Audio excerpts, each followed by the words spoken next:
This is Susanna Bowling, and this is the Times Square Beat.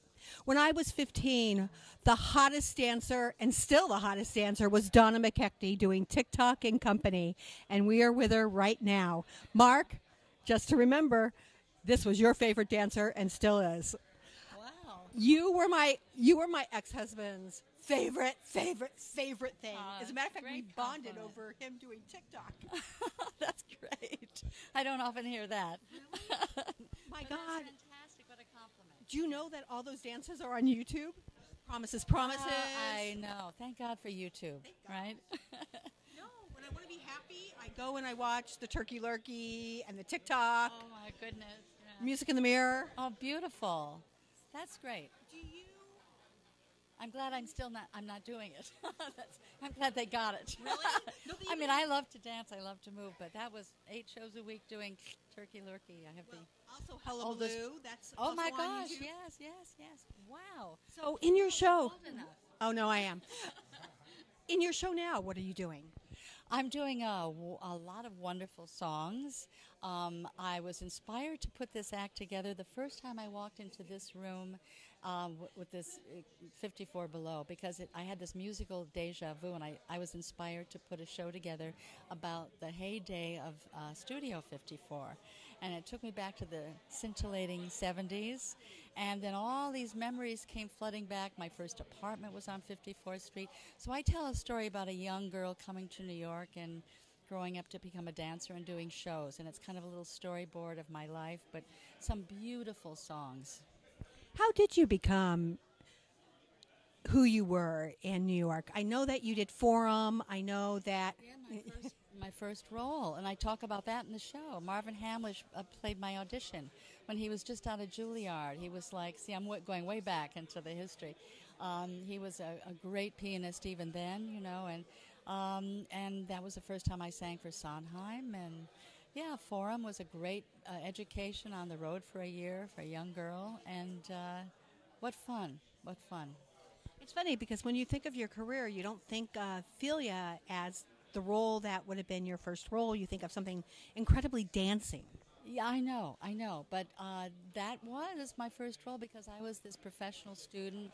I loved to sing, and at that time, I mean, Sondheim would even say to me now, if I meet him, he goes, I knew you when you were a singer, before you were a dancer. So, yeah, I wanted to do everything. When I first went, I got the job at How to Succeed in Business Without Really Trying. And with Abe Burrows directing, and Bob Fosse was our choreographer. And when I saw how everybody, because I was a little ballet girl, when I saw how you could tell a story with text and song and dance, I went, this is what I want. I fell in love with musical theater, so the idea of doing just one thing just didn't occur to I had to be everything. What was the first show that you ever saw? The one I was in. Really? How to Succeed, yeah. And then when I was in, then I saw Cheetah in Bye Bye Birdie. That was around the same time. And then I started, seeing shows. But yeah, actually, no, I'm sorry. I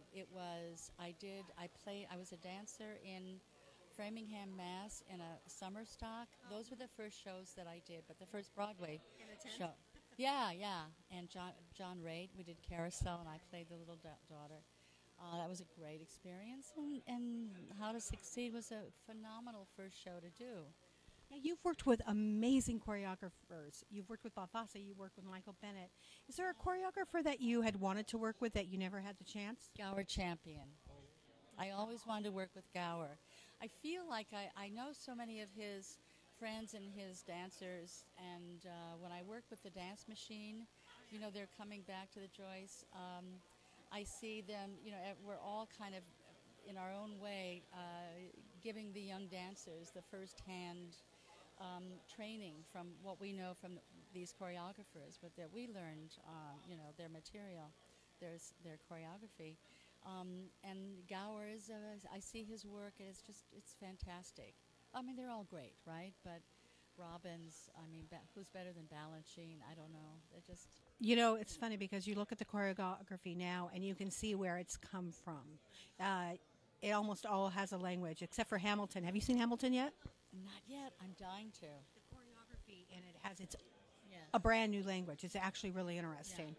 Is there? Thrilling, isn't it? It is thrilling. It's thrilling to see a new language and to see something that you can't say, "Oh, I know where that came from."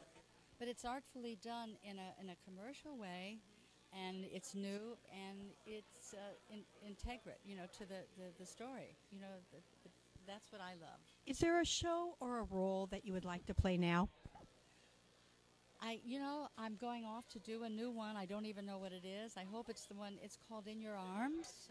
Chris Catelli's directing it at the Old Globe. So I love the fact that they're still thinking of me for new roles, because that's the most fun for me, to be in a rehearsal room with everybody and kind of come up with the goods and try to find out. Have you worked at the Globe yet? Not yet. I'm leaving at the end of this month. Yeah, end of this month. And tell us when your show is. Yes, August 6th, Thursday night, 7 p.m., and Sunday, August 9th, 7 p.m. And is there anything that you would like our audience to know about you that I haven't even thought to ask? Oh, gosh, I don't know, but I'm doing 2 songs from The Visit. It's something I added to my show because I wanted to pay homage to John Kander and the whole company then, and Roger Rees, who we lost much too soon. We all loved him so much, so I wanted to honor them with these 2 numbers. So that's new for me. Oh, we look forward to seeing that. Thank you so much. Pleasure.